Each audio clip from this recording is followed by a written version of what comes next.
Sir, यासोबतच अजून एक मुद्दा येतो, म्हणजे जसं लिंगाचा आकार झाला आणि एका रात्रीमध्ये किंवा फ्रिक्वेंटली किती वेळेस शरीर संबंध करणं ते झालं. आता दुसरं एक बोललं जातं, म्हणजे माझ्या कानात असं पडलेल्या काही गोष्टी, की आमचा सेक्स एवढा वेळ चालतो, 1.5 तास 2 तास. तर मग ज्यांनी केलेलं नाहीये त्यांना असं वाटू शकतं की बाबा आपला 5-10 मिनिटातच होतं, म्हणजे काहीतरी प्रॉब्लेम आहे. लवकर स्खलन होणं हा एक वैद्यकीय प्रॉब्लेम आहे, नाही असं नाही आहे. पण ही जे म्हणतात की मी 1 तास संबंध केला किंवा काही आकडे सांगतात, ही अतिशयोक्ती आहे. आमच्या डेफिनेशन प्रमाणे साधारण 1.5 मिनिटं ते 5 मिनिटं, मॅक्झिमम 10 मिनिटं, मॅक्झिमम म्हणतोय मी, हे लिमिट आहे. म्हणजे पेनिट्रेशन नंतर मग तेवढा काळ, म्हणजे समजा 1.5 मिनिटात स्खलन झालं त्याचं, ठीक आहे, ओके आहे. त्याला जर काही टायमिंग वाढवायचं असेल तर त्याचे काही साधे सोपे व्यायाम आहेत, की काही गोष्टी त्यांनी म्हणजे करायचं, काही आम्ही समजवतो त्यांना की कसा ते थोडंसं टायमिंग वाढवता येतं. पण आता समजा जर 3 मिनिटाचं त्याची जर इच्छा असेल की ते 30 मिनिटं व्हावं, तर ते शक्य नाही आहे. मिनिटं, 2 मिनिटं, 3 मिनिटापर्यंत आपण त्याला एक्सटेंड करू शकतो. ह्या गप्पा आहेत नुसत्या, थापा आहेत ह्या, की 1-1 तास म्हणणं वगैरे? नाही, ती अतिशयोक्ती आहे. ते आता काही जे हे फिल्मिंग करतात आणि काही हे क्लब्स आहेत, त्याच्यामध्ये जे मुलं असतात त्यांचं वेगळं असतं थोडंसं. त्यांनी गोळ्या घेतलेल्या असतात, त्यांनी स्टिम्युलेशनचे ड्रग्ज घेतलेले असतात, आर्टिफिशियल स्टिम्युलेशन केलेलं असतं. आणि मग ह्या मुलांना वाटतं की हा 30 मिनिटं करतोय, हा 40 मिनिटं करतोय, हा तासभर करतोय.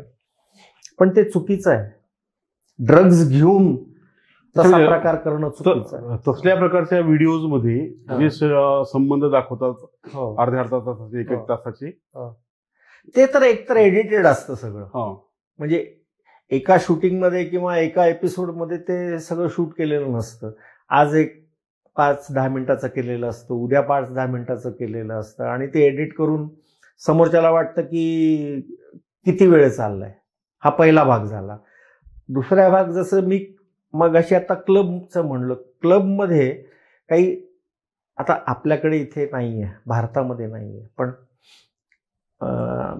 पाश्चात्य देशांमध्ये असे काही क्लब्स आहेत जिथे फक्त स्त्रिया जातात आणि तिथे ही मुलं हायर केली जातात, त्यांना भाडेतत्त्वावर घेतलं जातं.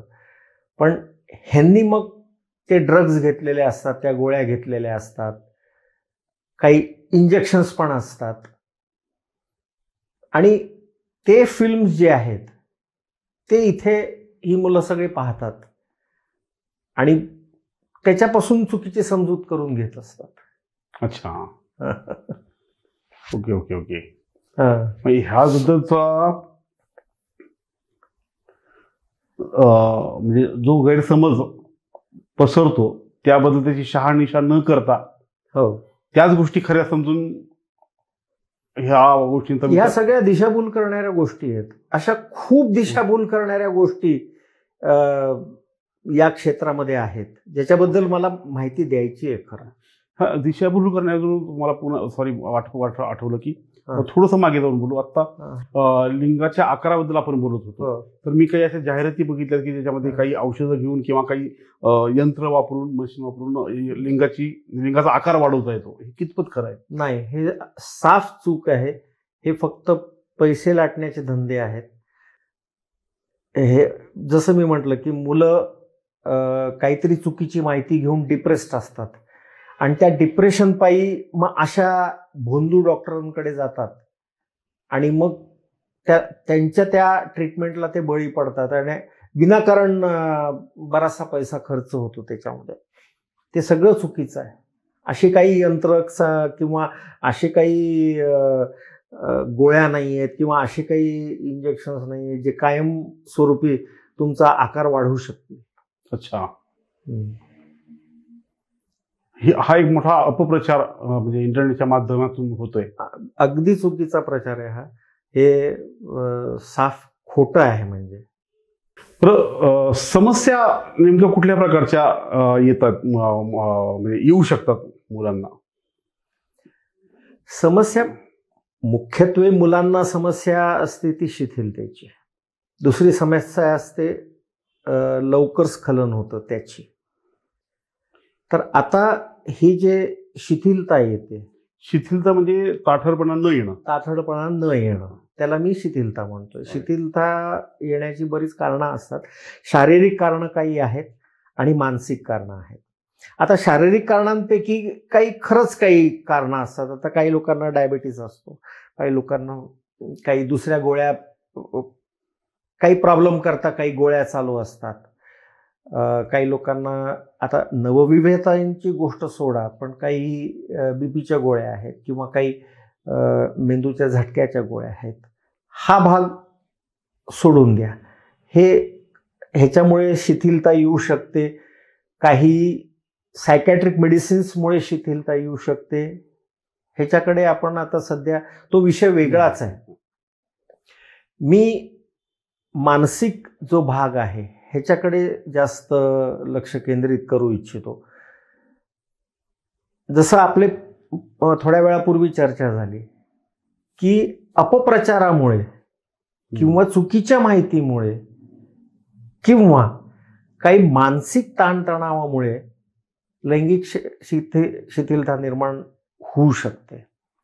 उदाहरणार्थ, आता एखाद्याला कामाचं टेन्शन खूप जास्त असेल, जो धंदा करतोय त्याचा धंदा समजा बरोबर चालत नसेल, किंवा इवन IT सेक्टरमधले काही लोक आहेत जे 10-12 तास काम करतात आणि मग जेव्हा ते बेडरूममध्ये जातात आणि तो सगळा त्यांचे ते डेडलाईन्स आणि त्यांचे ते टार्गेट्स हे सगळं घेऊन जेव्हा बेडरूममध्ये जातात तेव्हा तिथे त्यांना संबंधाला प्रॉब्लेम येतो. म्हणजे एक तर ताठरपणा व्यवस्थित होत नाही किंवा झालं जरी तरी लवकर स्खलन होतं. तर हा जो रोजचा स्ट्रेस आहे, हा रोजचा ताणतणाव आहे, हा आजकालच्या काळामध्ये शिथिलता निर्माण करायला फार जबाबदार आहे. ह्या ताणतणावाच्यामुळे आता की भरपूर लोन आहेत, डोक्यावर लोन आहेत, कामाचा ताप आहे, सगळंच आहे, सगळ्याच ह्या गोष्टी त्यावेळेस ती एकाग्रता. मी आता बऱ्याच पेशंट्सना सांगतो की तुम्हाला आर्थिक अडचण असू शकते, तुम्हाला काही बरं आर्थिक नसेल तर इतरही काही अडचण असू शकते, काही वैयक्तिक अडचण असू शकते, काही सामाजिक अडचण असू शकते, काही कौटुंबिक अडचण असू शकते. म्हणजे मुलाचं बापाचं पटत नाही, मुलीचं सासूचं पटत नाही, हे कौटुंबिक गोष्टी ह्या चालत राहतात. पण जे काय असतील त्या गोष्टी बेडरूममध्ये आणू नका. ते त्या बेडरूमच्या दरवाजाच्या बाहेर सोडा. हे जर तुम्हाला जमलं तर तुम्हाला एक गोळी पण घ्यायची गरज नाही. अच्छा. तर हे असे बरीच कारणं असतात. आता आमच्याकडे काही मी म्हणेन मंडळी येतात. मंडळी म्हणजे कशी की मुला मुलीचं पटत नाही. मुलीने आरोप केलेला असतो की हा माणसात नाही. बर. मग मुलीचे 3 जण, मुलाचे 3 जण असे सगळे येतात. मुलगा मुलगी पण सोबत असतात आणि मग आमच्या समोरच खरं तर भांडण चालू होतं त्यांचं. मग आम्हाला शांत करावं लागतं त्यांना. मग एकेकाला बाहेर काढायचं, एकेकाला आत घ्यायचं, त्यांना त्यांच्या समस्या जाणून घ्यायच्या, मुलीच्या समस्या जाणून घ्यायच्या, मुलाच्या समस्या जाणून घ्यायच्या. आणि मग हे लक्षात येतं की प्रॉब्लेम कोणातच नसतो, ना मुलात असतो ना मुलीत असतो. मुलगा फक्त मुलीवर आरोप करत असतो, मुलगी मुलावर आरोप करत असते, पण प्रॉब्लेम कोणाचाच नसतो. त्यांचं आपसात सूज जुळलेलं नसतं. अच्छा. कदाचित इच्छेविरुद्ध लग्न झालं असेल, असंही खूप होतं. त्या मुलाचं कुठेतरी दुसऱ्या मुलीवर प्रेम असतं किंवा मुलीचं दुसऱ्या मुलावर प्रेम असतं आणि हे लग्न जबरदस्ती झालेलं असतं. अशा गोष्टी बऱ्याच असतात. म्हणजे यातनं खूप गोष्टी निघतात. पण मग हा इश्यू थोडासा सेन्सिटिव्ह आहे, त्याच्यामुळे आम्हाला ते बरोबर सगळ्यांना नीट समजेल असं सांगावं लागतं की जेणेकरून कोणाचंही मन दुखवू नये. हा विषय झाला लैंगिक म्हणजे शिथिलतेचा. शीघ्रपतनाच्या बाबतीत काय होतं? शीघ्रपतनाचा हा प्रॉब्लेम जो असतो तो हा थोडासा शारीरिक प्रॉब्लेम असतो. पुरुषामध्ये काही ग्रंथी असतात आणि त्या ग्रंथीचं एक जे हॉर्मोन असतं त्याचं त्या हिशोबाने सिक्रेशन होत नसतं आणि म्हणून शीघ्रपतनाचा हा प्रॉब्लेम होतो. ह्याच्यावर परत शीघ्रपतन जसं मी म्हटलं की स्ट्रेस हे खूप कारणीभूत आहे.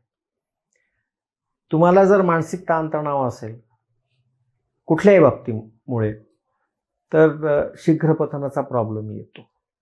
अच्छा. आता ह्याच्यात थोडंसं ट्रीटमेंट भागाबद्दल एक हे सांगतो की ह्याच्यामध्ये पती आणि पत्नी ह्यांचं जर सामंजस्य असेल, ह्यांचं अंडरस्टँडिंग चांगलं असेल तर हा प्रॉब्लेम लवकर बरा होतो. अच्छा. म्हणजे पत्नीचं कोऑपरेशन हे फार जरुरी असतं. मग त्यालाही काही व्यायाम आहेत जे आम्ही शिकवतो. त्याला आमच्याकडे तर खरं पत्रक आहे, ते पत्रक त्याला वाचायला सांगतो की तू हे वाच आणि त्याप्रमाणे वाग. आणि त्याला हेही सांगतो की ह्याच्यामध्ये इम्प्रूव्हमेंट व्हायला किंवा सुधारणा व्हायला थोडासा वेळ लागेल, तर थोडंसं तू आणि तुझी पत्नी यांनी धीर धरणं आवश्यक आहे असं आहे. बाकी मग काही गोळ्या वगैरे आहेत त्या फार ठराविक केसेसला आम्ही वापरतो, सगळ्यांना काही आम्ही वापरत नाही. शुभविवाहाची गुरुकिल्ली TSTS आपलं चॅनल, थोडं साधं थोडं सोपं.